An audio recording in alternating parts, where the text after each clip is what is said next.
Hello जय Shri Krishna friend केम छो આજના નવા વિડિયોમાં તમારું બધાનું સ્વાગત છે અને આશા કરું છું કે તમે લોકો મજામાં જ હશો। તો ફ્રેન્ડ સવારના 10 વાગ્યાનો ટાઈમ થયો છે, ઘરનું ઓલમોસ્ટ બધું કામ થઈ ગયું છે, કિચન બી ક્લીન થઈ ગયું છે, બસ હવે મારે રસોઈ કરવાની છે। પણ આજે રસોઈ બહુ ઉતાવળ નથી, થોડી આરામથી થશે તો ચાલશે। તો અત્યારે મારી પાસે એકાદ કલાક જેટલો ટાઈમ છે અને એમાં હું ગેસની ડીપ ક્લીનિંગ કરીશ, કારણ કે અહીંયા થંબમાં લાગેલું હતું એના પછી બહુ વધારે ક્લીનિંગ થઈ નથી અને ઘણું બધું એમાં ઉભરાણું છે, તેલ પણ આમાં ઢોરાણું છે, તો આખો ચીકણો થઈ ગયો છે, બળી બી ગયો છે એની જે ડીશ છે તે। તો આજે બધાને સરખી રીતે ક્લીન કરીશ। લાસ્ટ એક વીક સમજી લો કે મેં એને ક્લીન નથી કર્યો, તો ચલો આજે આપણે એની ડીપ ક્લીનિંગ કરીએ। ઘણી વખત બિઝી શેડ્યુલને લીધે, જેમ કે બાળકોની એક્ઝામ છે, કોઈ ગેસ્ટ આવેલા છે અને ઘણી વખત આપણે બીમાર છે, તો કિચન ક્લિનિંગમાં ગેસની ક્લિનિંગ સ્કીપ થઈ જતી હોય છે, કારણ કે રોજનું રૂટીન પરફેક્ટ નથી હોતું। તો મારે પણ આવું થાય છે। તો ફ્રેન્ડ, મારો ગેસ બહુ જ ગંદો થઈ ગયો છે અને આજે હું તેની ડીપ ક્લિનિંગ કરવાની છું। તો અહીંયા મેં ગરમ પાણી લીધું છે અને એમાં લિક્વિડ સોપ નાખ્યો છે અને સૌથી પહેલાં તો હું બર્નરને ડીપ કરી દઈશ। જો તમારા બર્નરના હોલ્સ ક્લોઝ હોય તો એમાં થોડું વિનેગર અને થોડો સોડા નાખી દેવાનો છે અને પછી જે સ્ટેન્ડ છે ગેસના તેને પલાળી દઈશ, તાકી એમાં બી કાંઈ બી ખાવાનું ચીપકી ગયેલું હોય, બળી ગયેલું હોય તો તે બી થોડી વાર પલળી જાય અને ઇઝીલી નીકળી જાય। પછી અહીંયા એક બાઉલ લેવાનો છે અને એમાં નાખવાનો છે બેકિંગ સોડા। બેકિંગ સોડા એક ઘરની એવી રેમેડી છે ક્લિનિંગ માટેની કે જે બહુ જ ઇફેક્ટિવ કામ કરે છે। પછી એમાં મેં થોડો લિક્વિડ સોપ નાખ્યો છે અને વિનેગર નાખ્યું છે। વિનેગરની જગ્યાએ તમે લીંબુના રસનો યુઝ કરી શકો છો। પછી મિશ્રણને સરસ રીતે મિક્સ કરવાનું છે, તેમાં જે બેકિંગ સોડા છે તે સરસ રીતે ડિઝોલ્વ થઈ જવું જોઈએ અને પછી મિશ્રણને ગેસના બળેલા ભાગ ઉપર સ્પ્રેડ કરવાનું છે। આ રેમેડી ખાલી ગેસ માટે જ નથી, આ રેમેડીને તમે પ્લેટફોર્મની ચીકાશ અને ઘણી વખત પ્લેટફોર્મમાં પાણી જમા થવાથી ત્યાં નેલ બાજી જતી હોય છે, તો તેને દૂર કરવા માટે પણ યુઝ કરી શકો છો અને ફ્રીજની ક્લિનિંગ માટે પણ તમે આને યુઝ કરી શકો છો। તો બસ અહીંયા બધી જગ્યાએ સરસ રીતે સ્પ્રેડ કરી દેવાનું છે, બધું યુઝ કરી દેવાનું છે, રાખવાનું નથી અને હવે તેને અડધો 1 કલાક છોડી દેવાનું છે। તો ફ્રેન્ડ, હવે 15 થી 20 મિનિટ યા ફિર અડધો કલાક એને આપણે એમને છોડી દઈશું ગેસને। અને અત્યાર સુધી મારી પાસે હજી ટાઈમ છે, કારણ કે મારે હવે રસોઈ બનાવવાની છે અને જ્યાં સુધી ગેસ ક્લીન નહીં થાય ત્યાં સુધી રસોઈ નહીં થાય। તો આજે હું મારી થોડી સેલ્ફ કેર કરીશ। તો સૌથી પહેલાં મારા વાળ ફ્રીઝી છે, તો એમાં એક કેળાનું હેર પેક લગાવીશ અને પ્લસ થોડું એક મિની ફેશિયલ કરીશ, જે 15 થી 20 મિનિટમાં થઈ જાય, ત્યાં સુધીમાં ગેસ પણ થઈ જશે। તો ચલો ફ્રેન્ડ, સૌથી પહેલાં હેરપેક બનાવીએ અને હેરપેક લગાવી અને પછી નાનું એક ફેશિયલ કરીએ અને પછી ગેસ ક્લીન કરીએ। તો આમાં મારું કામ પણ થઈ જશે અને સાથે સાથે મારી સેલ્ફ કેર પણ થઈ જશે। એટલે ઘણા લેડીઝોની એવી કમ્પ્લેન હોય કે ટાઈમ નથી મળતો, તો પણ સેલ્ફ કેર કરવા માટે બિલકુલ બી ટાઈમ જોતો બી નથી, બસ સેલ્ફ કેરની સાથે સાથે તમે તમારા કામ પણ કરી શકો છો। તો બહુ જ 5 કે 10 મિનિટ જેટલો વચ્ચે વચ્ચે ટાઈમ ખાલી તમારે નીકાળવાનો હોય છે। તો ચલો આજે તમને હું બે નાની નાની રેમેડી બતાવું, તો ચલીએ સ્ટાર્ટ કરીએ। તો સૌથી પહેલાં હેરપેક બનાવશું અને એના માટે મેં પાકેલું કેળું લીધું છે। અંગૂઠામાં લાગ્યું હતું એટલે વધારે જ પાકી ગયું છે, પણ અંદર સારું છે, કડક છે, આવું પાકેલું જ કેળું લેવાનું છે। કાચું કેળું હશે તો તે વાળમાં સ્ટીક થઈ જશે, પાકું કેળું ઇઝીલી વાળમાંથી નીકળી જાય છે।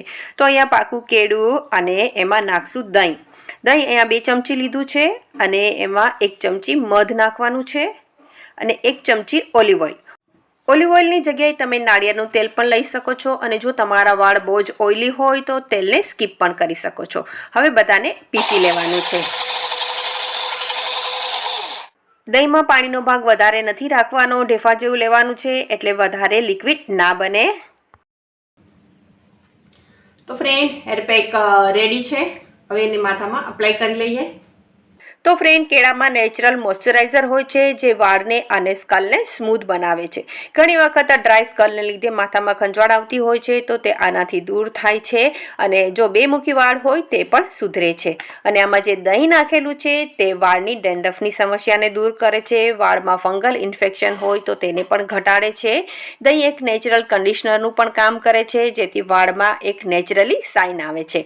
અને આમાં જે મધ નાખેલું છે તે વાળનું ફ્રીઝીપણું દૂર કરે છે, વાળની બ્રેકેજને ઘટાડે છે। તો ફ્રેન્ડ, તમારા વાળ જો મારી જેમ ફ્રીઝી અને ડ્રાય હોય તો આ હેરપેક જરૂરથી ટ્રાય કરજો। તો ફ્રેન્ડ, ફાઇનલી હેરપેક લાગી ગયું છે, હવે ફેસનું કરશું। તો ફેસને બી પહેલાં પેકની જેમ 10-15 મિનિટ રાખવાનો છે અને પછી સ્ક્રબિંગ કરવાનું છે। તો ચલો ફટાફટથી પેક બનાવી લઈએ। તો ફ્રેન્ડ, અહીંયા મેં એક મીડિયમ સાઇઝનું બટેટું લીધું છે. સૌથી પહેલાં તો તેને પીલ ઓફ કરશું અને પછી તેને ગ્રેટ કરીને તેનો રસ નીકાળશું. બટેટામાં સ્ટાર્ચનો ભાગ હોય છે, તો તેનો રસ ચહેરા ઉપર લગાવવાથી ચહેરાની કડચલીઓ દૂર થાય છે. આમ બટેટું એક એન્ટી એજિંગનું કામ કરે છે. બટેટામાં ઘણા બધા એવા મિનરલ્સ અને વિટામિન હોય છે જે પિગમેન્ટેશન અને ફેસ ઉપરના જે કાળા ધબ્બા હોય છે તેને ઘટાડવામાં મદદ કરે છે. ચહેરા પર કુદરતી ગ્લો આવે છે અને આંખ નીચેના ડાર્ક સર્કલ પણ ધીરે ધીરે ઓછા થાય છે. તો ફ્રેન્ડ, અહીંયા બટેટાનો રસ નીકાળી લીધો છે. હવે એમાં 1 ચમચી ચોખાનો લોટ નાખવાનો છે. આ સ્ક્રબિંગનું કામ કરશે અને પછી તેમાં 1 ચમચી બેસન નાખવાનું છે જે પેકનું કામ કરશે, સ્કિનને ટાઈટ બનાવશે. અને પછી એમાં દહીં નાખવાનું છે. દહીં એક નેચરલ બ્લીચ છે. તો હવે બધાને સરસ રીતે મિક્સ કરી એક ક્રીમી ફોર્મ બનાવવાનું છે અને પછી તેને ફેસ ઉપર અપ્લાય કરવાનું છે. તો સૌથી પહેલાં ફેસને ક્લીન કરવાનો છે. જે બી પાવડર હોય, ડસ્ટ હોય તે બધું નીકળી જાય તો પહેલાં આને વોશ કરી લેશું. ઓકે. તો ફ્રેન્ડ, અહીંયા મેં સાદા પાણીથી જ ફેસને વોશ કરેલો છે. હવે બસ ફેસમાં આ ફેસ પેકને અપ્લાય કરશું અને 15 થી 20 મિનિટ એને છોડી દેશું સુકાવા માટે. ત્યાં સુધીમાં હું ગેસની ક્લિનિંગ કરી લઈશ. તો ફ્રેન્ડ, આજ એક સાથે 3 વસ્તુઓની ડીપ ક્લિનિંગ થવાની છે. એક તો વાળ, ફેસ અને સાથે સાથે ગેસ. તો જરૂરથી ટ્રાય કરજો અને હવે બહાના નહીં બનાવતા કે મારી પાસે ટાઈમ નથી, કારણ કે તમારું કિચનનું કામ પણ થાય છે અને તમારી સેલ્ફ કેર પણ થાય છે. તો ચલો ફ્રેન્ડ્સ, જ્યાં સુધી પેક સુકાય છે ત્યાં સુધી ગેસની ક્લિનિંગ કરી લઈશ. તો સૌથી પહેલાં તો આ ગેસની બર્નરની જે ડીશ છે તેના ઉપર જે મિશ્રણ નાખેલું છે તેને ઘસીને ક્લીન કરવાનું છે, જેથી જે બળેલો ભાગ છે તે નીકળી જશે. જો બ્રશથી ઇઝીલી ના નીકળે તો લોખંડના વાયરનો જે કૂચો આવે છે સ્કોચ બ્રાઇટ, તેનાથી ઘસવાનું છે, તેનાથી ઇઝીલી નીકળી જશે. પણ બધું જ નીકાળી દેવાનું છે, બિલકુલ બી કંઈ રાખવાનું નથી. અગર એક વખત તમે છોડી દેશો તો બીજી વખત જ્યારે ગેસ ગંદો થશે ત્યારે જે બળી ગયેલો પાર્ટ છે તે વધારે મજબૂત બની જશે અને પછી તે પરમેનન્ટ બની જશે. તો જ્યારે બી તમે ગેસની ડીપ ક્લિનિંગ કરો છો, પરફેક્ટ જ કરવાની છે. જો તમારો ગેસ સ્ટીલનો છે તો આ ડિસ્ક ઇઝીલી નીકળી જતી હોય છે, પણ જો તમારો ગેસ મારી જેમ ગ્લાસનો છે તો આ ડિસ્ક પરમેનન્ટ હોય છે, ફિક્સ હોય છે, નીકળતી નથી. એટલે તેને સાફ કરવી બહુ જ જરૂરી છે. એક વખત તેમાં ચા કે દૂધ કાંઈ બી વસ્તુ ઉભરાય અને જો તેને સાફ કર્યા વગર યુઝ કરવામાં આવે તો તે બળી જતી હોય છે અને પછી જો તેને જલ્દી ક્લીન કરવામાં ના આવે તો તે ધીરે ધીરે પરમેનન્ટ બની જતી હોય છે. અને ફ્રેન્ડ, અહીંયા તો તેલ ઢોરાણું છે, બર્નર આખું ચીકણું છે, પ્લસ આ જો ડીશ છે તે પણ ઓઇલ બળી ગયું છે એમાં, તો તે પણ ખરાબ થઈ ગઈ છે. તો એને બી સરખી રીતે નીકાળી દઈશ. આમ તો જો કે ગેસ ક્લીનર આવે જ છે અને તેનાથી ઇઝીલી ગેસ ક્લીન થઈ જતો હોય છે, પણ જો તમારે ઘરે જ આવી રીતે ક્લીન છે તો તમે આ રીતનો યુઝ કરી શકો છો. હા, આમાં થોડી મહેનત લાગે છે પણ આમાં ખર્ચો જે હોય છે તે 0 હોય છે. આમ તો ટ્રાય જ કરવી કે ગેસની ડીપ ક્લિનિંગની જરૂર ના પડે. અગર તમે રોજ રેગ્યુલર ડેલી ક્લિનિંગ કરી નાખો તો ડીપ ક્લિનિંગની જરૂરત જ નથી પડતી.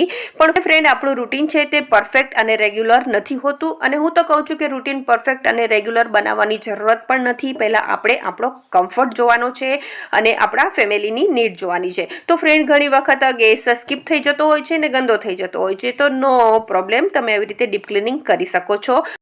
તો અહીંયા સ્ટીલની ડિસ્ક છે તે એકદમ ક્લીન થઈ ગઈ છે. હવે ગ્લાસને ક્લીન કરવાનો છે તો તેના માટે વાયરના કૂચાનો બિલકુલ બી યુઝ નથી કરવાનો, તેનાથી સ્ક્રેચીસ પડી શકે છે.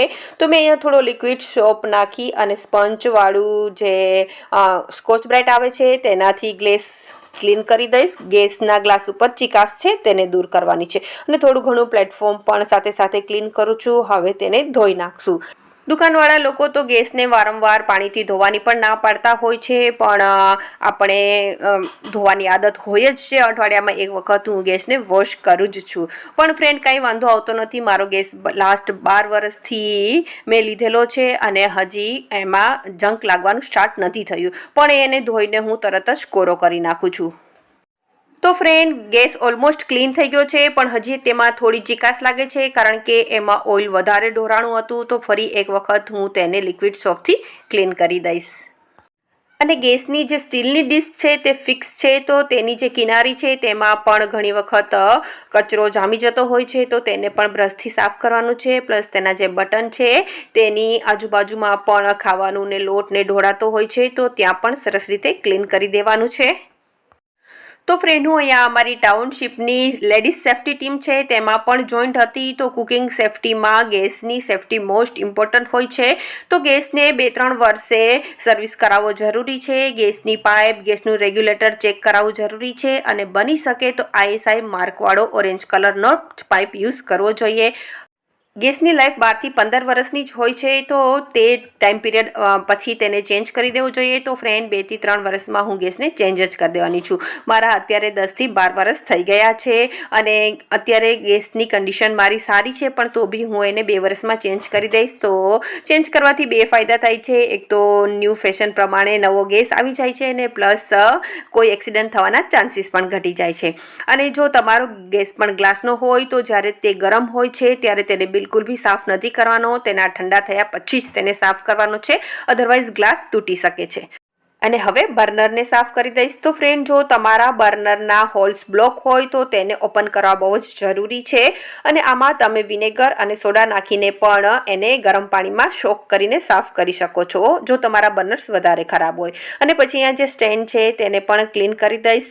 તો સ્ટેન્ડ તો હું હર એક દિવસ છોડીને એક દિવસ સાફ કરું જ છું, તો વધારે ખરાબ નથી. અને હવે ગેસના ગ્લાસને વધારે ચમકાવવા માટે તેને કોલિનથી સાફ કરીશ. કોલિનથી એનો ગ્લાસ છે તે ચમકી જાય છે. પણ હા, ગેસ ચાલુ હોય ત્યારે કોલિનથી બિલકુલ બી સાફ નથી કરવાનો, તેનાથી આગ લાગી શકે છે.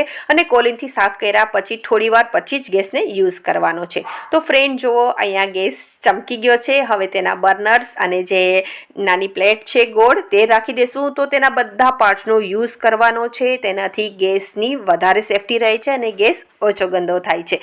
તો ફ્રેન્ડ ફાઇનલી ગેસ ક્લીન થઈ ગયો છે. ગેસને ચમકતો જોઈને બહુ જ ખુશી થાય છે. યુઝ કરવાનું મન નથી થતું, મહેનતનું પરિણામ દેખાય છે. તો ફ્રેન્ડ તમે જોઈ શકો છો પહેલાં મારા ગેસની હાલત કેવી હતી અને હવે કેવો ચમકી ગયો છે. તો આ હતી મારા ગેસની આજની ડીપ ક્લિનિંગ. અને પછી મારે દાળ ભાત મૂકવાના હતા, દૂધ આવી ગયું તો બધું મૂકી દીધું છે. અને હવે પેક પણ સુકાઈ ગયો છે, મારાથી બોલાતું પણ નથી. તો સૌથી પહેલાં પેકને ભીનો કરી દેવાનો છે. ચણાના લોટે તેનું કામ કરી દીધું છે. હવે છે ચોખાના લોટનું કામ, એટલે કે સ્ક્રબિંગનું કામ. તો સરખી રીતે ફેસને ભીનો કરી પછી એને ધીરે ધીરે રબ કરવાનો છે, એટલે તમારા ફેસનું સ્ક્રબિંગ થઈ જશે. તો અહીંયા 5 મિનિટ જેટલું આપણે સ્ક્રબિંગ કરવાનું છે. સ્ક્રબિંગથી તમારા ફેસનું જે ડેડ લેયર છે તે નીકળી જાય છે અને સ્કિન શાઇની અને ગ્લોઈંગ બને છે. તો ફ્રેન્ડ પેકથી તમારી સ્કિન ટાઈટ બને છે અને સ્ક્રબથી તમારી સ્કિન બ્રાઇટ બને છે. તો આ ફેસ પેક તમારી સ્કિનને ટાઇટનિંગ અને બ્રાઇટનિંગ બનાવે છે. અને તેમાં દહીં છે તે એક નેચરલ બ્લીચ છે જે તમારી સ્કિનને ગ્લો આપે છે. તો ફ્રેન્ડ અહીંયા 5 મિનિટ જેટલું હલકા હાથે મસાજ કરવાનું છે અને પાણીનો યુઝ કરવાનો છે. તમારો હાથ અને ફેસ અને વચ્ચે સ્ક્રબ છે તે ઇઝીલી રબ થવું જોઈએ, મીન્સ કે હાર્ડ ન થવું જોઈએ, અદરવાઇઝ તમારો ફેસ રેડ બની શકે છે. તો બસ અહીંયા 5 મિનિટ મસાજ કરી અને પછી તેને વોશ કરી દેશું. તો ફ્રેન્ડ અહીંયા ફેસને વોશ કરી નાખ્યો છે. સ્ટાર્ટિંગમાં થોડો રેડિશ લાગશે સ્ક્રબિંગને લીધે, પણ 2-3 કલાક પછી તેમાં ધીરે ધીરે વ્હાઇટ ગ્લો આવી જશે. બહુ જ સોફ્ટ થઈ ગયો છે અને ક્લીન પણ થઈ ગયો છે. તો ફ્રેન્ડ આ રેમેડી જરૂરથી ટ્રાય કરજો. અને હવે હેર માસ્કને પણ ઘણો ટાઈમ થઈ ગયો છે, તો હવે હેર વોશ કરીશ. હેર વોશ માટે માઇલ્ડ શેમ્પૂનો યુઝ કરવાનો છે અને બહુ જ ગરમ પાણીનો યુઝ નથી કરવાનો. તો ફ્રેન્ડ ચલો આજનો વિડીયો અહીં પૂરો કરું છું. આઈ હોપ કે તમને આ રેમેડી ગમી હશે. જરૂરથી ટ્રાય કરજો. તો ચલો ફરી મળીશું નવા વિડીયોમાં, નવી સ્ટોરી સાથે, નવા કન્ટેન્ટ સાથે. ત્યાં સુધી bye, take care, thank you.